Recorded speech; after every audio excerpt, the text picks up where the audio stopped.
Psychedelic experience, record run, whatever. It has been a while. January. Yeah. Since we've been together to film a video. Yeah. Well, we didn't know you guys missed us so much. We appreciate the reception to the best of 2019 video posted in November of 2020. We feel pretty good about that. Yeah, it got posted. We really wanted to tease the palate there, I guess, a little bit. I don't know. Anyway, I'm kind of going non-traditional with my showing today. Well, I'm not going psych. Yeah. But that's okay, because we'll get to the psych stuff. We genuinely plan on having a recording schedule. I'm not going to call it strenuous. Right. But certainly not a once-a-year post thing coming. Anyway, all right, first record for me. I've been hitting estate sales a lot. I know 2020 has been weird for so many reasons. I'm trying to be as safe as possible, but it is what it is. One of the interesting pickups that I had though, I'm actually going to show a lot of stuff that I'll probably flip in some way, shape, or form, but cool stuff. This one is a record that's probably, in the condition it's in here, worth about 25, maybe 30 bucks. But I will throw out a caveat that I'd be willing to offer it to somebody for $20 if they send me return footage of them burning it. This is on WGN Radio 720, label Go Cubs Go by Steve Goodman and the Chicago Cubs chorus. This is the worst song I've ever heard in my life. I hate this song. I hate hearing this song. It's cool that this exists though. Like I really, obviously I thought this was just like, they have one recording of it and they play it at Wrigley Field. Wrigley Field is one of the coolest places in America, even as a Cardinal fan, I'll admit that. Not even begrudgingly. It's great. It's great. I prefer when the Cubs lose when I go to a game. Yep, me too. So come on down to Wrigley Field. We're singing now. Go. So, yeah, we mentioned, it's 2020, COVID stuff. I have not been to a record store or a record show since January, February. Who are you talking about? Oh, besides my own, besides the one that we're currently standing in. I just haven't traveled outside of our area, our bubble. So had a couple online purchases, some more that you will see in the next video when we get into like the real psych stuff. Teaser. Yeah, that's right. But this was the first one that I had purchased online. Oh, I forgot about this. Yeah, the Freak Scene, Psychedelic Soul. There was an eBay listing, I think it was 12 bucks. They would describe the disc as good, and the cover is good, so it was like, oh, they're not somebody that's used to selling records. Took a chance. For that price, I mean, come on. 12 bucks, oh my gosh, The cover is incredible. That's a great looking, that's really crisp. I have not cleaned it. Oh boy, you need to run that on the vacuum. I know, that's why I brought it tonight, partly. Yeah. It is dirty, there are some big scratches. I have done a cursory needle drop upon it, and it plays okay. I mean, it's pretty crackly, but it is very dirty. It Great record. Really bad. So in my top 10 of last year. It was. For $12, that's a must. That's an instant buy. It is, nice. And the cover's so clean. Like if I find, one with the opposite situation going, I can get a pretty good Frankenstein one. But the little bit that I've sampled, ooh boy.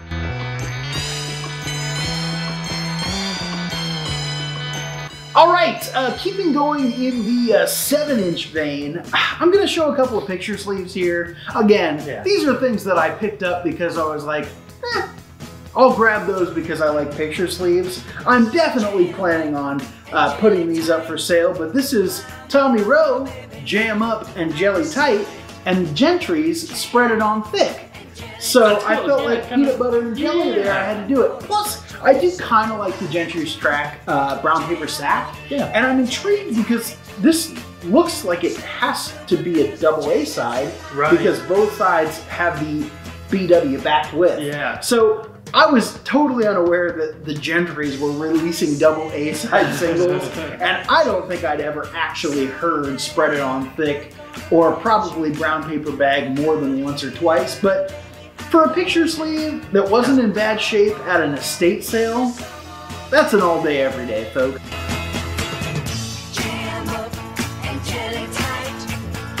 As we got deeper and deeper into COVID, and I knew my prospects of going to a record show this year were getting slimmer and slimmer, and finding anything like Holy Grail status, I started really hitting the eBay pretty hard, and came away with one that I'm pretty happy to have, with a caveat. This is Archie Whitewater, as featured in the Endless Trip colored photo section, of course. Dang. I paid up for this. I paid $80 for this, but it is very nice. It is a pretty crisp cover. The disc is pretty beautiful as well, and that concept label. Always nice. I had not heard this. I knew only of it from the Endless Trip, and thought, well, at that price, it normally goes for like $120, $130, so I'm getting a little bit of a deal. I don't know, man. It's one of those, like, the cover is so cool. I'm tempted to keep it just for that. The music is like soul jazz, like a little heavier on the jazz, with some soulful elements. I don't care for it. I've listened to it like 4 times trying to be like, I gotta like it because I paid up for it. Is it a rewards repeat listening sort of experience? Yeah. Not thus far. Yeah. I like that photo on the back there. Yeah, you got the fisheye look on the back. The front cover's got some weird stuff going on. Man. I know a lot of people like this. Like, there's some breaks on here that have been sampled, so it's kind of sought after by, DJs and stuff. I think this is probably going to turn into a flipper. If I can trade this for something I really want, I'm probably going to do it.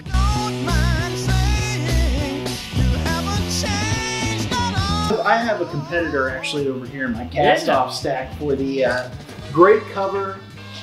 Someone will like this record, The Pretty People. It's a really cool looking cover. It's a little bit, it's got actually some extra like actual paint stains on it, but of course I didn't realize that. This was one record that I bought in New York that I was like, I'm probably not going to see this anywhere else. No, I'm sorry, I bought this in the Seattle area. I've been all around these parts. No, all of my travel has been safe, I promise. But yeah, this is a like Pacific Northwest group, I think. That's cool. Cover implies more than there is there. Yeah. It's pop side. Sure. Total pop side.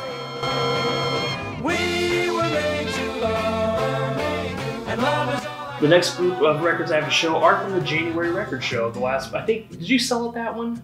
Is that the one you sold at? These are actually from the one you sold at. I'm assuming I think it was January, yeah. Unless it was November, which, good lord. Yeah, from the January record show, Van Morrison's Beat and Fleece. This was kind of the last one in that sort of big era where you have Astro Week's Moondance, this, Hard Nose the Highway, like just that back to back to back, just slamming, period. This is beautiful. This is really orchestrated, kind of stripped down, much less, I don't want to say pop oriented, but just like, it's really orchestral and like string heavy and slowed down and kind of, I don't know, it's just really, really pretty music, and Van Morrison's voice is smooth as butter. I love this record a lot, and I think this was at the show for like $5 or $6, so I took it home, and it's got a lot of play.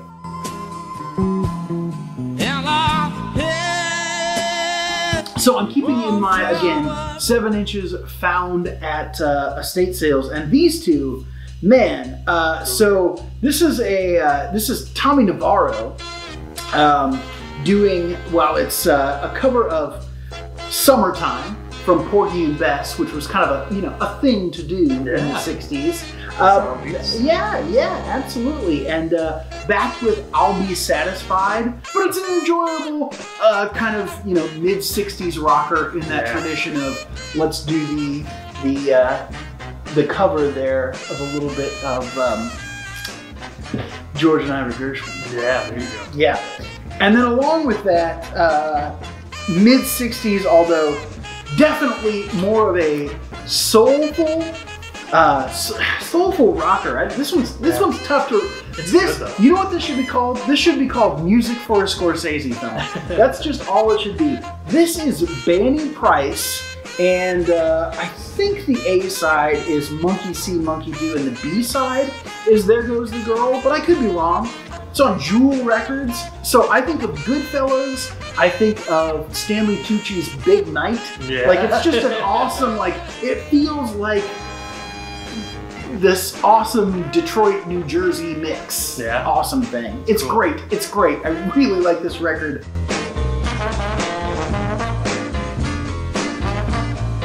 All right. So kind of in keeping with the Van Morrison musically, this is pretty similar. This is Karen Dalton, In My Own Time. The backing instrumentation sounds a lot like Beat and Fleece or a Van Morrison album, and then Karen Dalton starts singing. She has a very polarizing voice. There are some tracks that I think it really works on and I like. There are some tracks where I think it's just like nails on a chalkboard. I've listened to this and just been like turned off through the whole thing. I've listened to it again and been like, I get it, and I'm in the groove with her. And it's never a consistent listen, which is really hard. I got this from Frank at the record show. Oh boy, okay. $4. And this is like a $70 record. I could not believe he had it. Again, this is what I knew of the cover, and I think she has another one that's a little bit more highly regarded because it is sort of more stripped down and kind of suits her voice a little better than the full backing that this one has. I don't know. This is another one that I'm kind of on the fence about. Like, I know it's hard to find. I like it half the time. The other half I don't. Do I keep it? Do I flip it? You know, if a record came up that was $70 and I loved, I would trade this in a heartbeat. So I think it's one of those that ultimately is going to go to the to get rid of pile.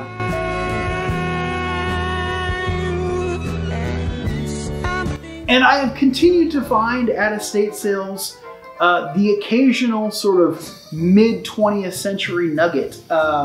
This is Boss of the Blues.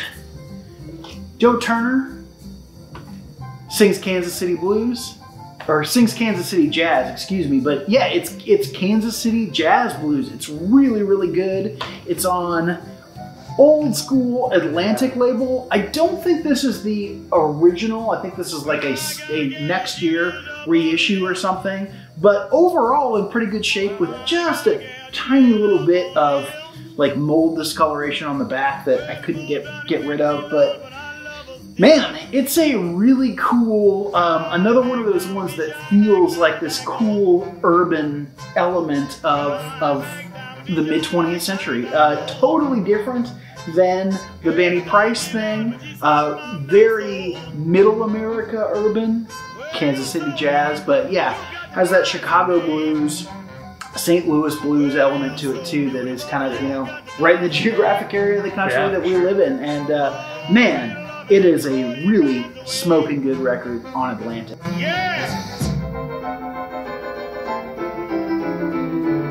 Another one that was essentially that. I'm actually not going to take this out of the outer sleeve just because it has a little tiny bit of water damage at the bottom. It's not a bunch, but this is not Joe Turner, but Ike Turner. This is Ike and Tina Turner's Kings of Rhythm Dance. Apparently the Ike and Tina Turner review or whatever it was did a bunch of these Kings of Rhythm series, and this just happens to be the one that was sort of, I don't know, quasi-contemporary dance movement stuff. So it's some very interesting sort of early rockified samba stuff.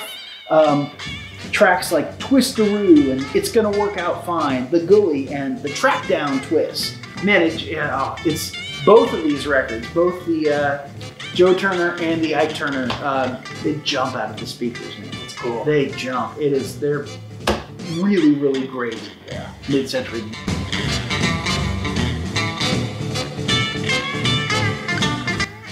Buddy Holly, the Chirping Crickets, the very first. You'll note on the back the price tag that I paid at the January show, $20. You know, the album is iconic. You know about it. Oh yeah, yeah. But it's 2001. Yeah, whoa, for ding. But it was one of those like I had no idea like what the originals were, what they go for. But I was just like for $20, and that show I literally bought those 3 records. Yeah. It was like it was pretty empty bag. It was, yeah. So I was like $20, sure, I'll take Buddy Holly's first record, and then I get to like researching and it's like, man. First of all, this is the textured cover. I know, isn't it gorgeous? So, like it actually pops too. It does. That's the thing. Like sometimes you'll see that and like, oh, there's a texture, and you're like, what is it? That's a sign that it's no, that one is oh, and the record. Yeah, it's on that Black Brunswick. This is apparently an original pressing. Cool record, man. It's very cool. It's a lot of fun. A lot of the tracks sound similar. It's one of those kind of like the Ike and Tina where I'm like, or the Joe Turner where I'm like, man, this is really fun. This is iconic. Do I want to keep it? Because I've seen this thing go for like $250. Wow. You know, in the condition that it's in, I think I could probably get $125 out of it. You know, so maybe even more if they go for $250. Yeah, because I mean, it's really just a little tiny like split, a 2-inch split on the top, but otherwise it's really nice. So it's another one of those like the Karen Dalton. Do I want to hold on to it in the Archie wire? Like this is a kind of a theme of this video unintentionally. Like, oh, well, we got together on that. Yeah, right. Like, man, they go for some money. Do I want the money or do I want to have the record? And this is, I think I'm going to ultimately keep this.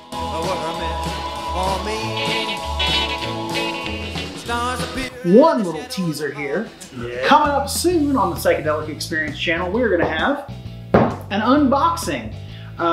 Pick this up on Amazon. I know I've seen a couple of unboxings already on YouTube, but I'm kind of interested in what, you know, I've watched those, I've liked them, and I'm like, I wonder what my reaction would be when I saw that. Well, now we're gonna film it. So, we'll have that probably in 2 parts. Mellow Yellow's gonna shoot that here soon, and we'll be around, guys. Yeah, for sure. I mean, we don't have a lot else to do. All right, well, come back for this thing. Until then, avoid scratches and stay in the groove.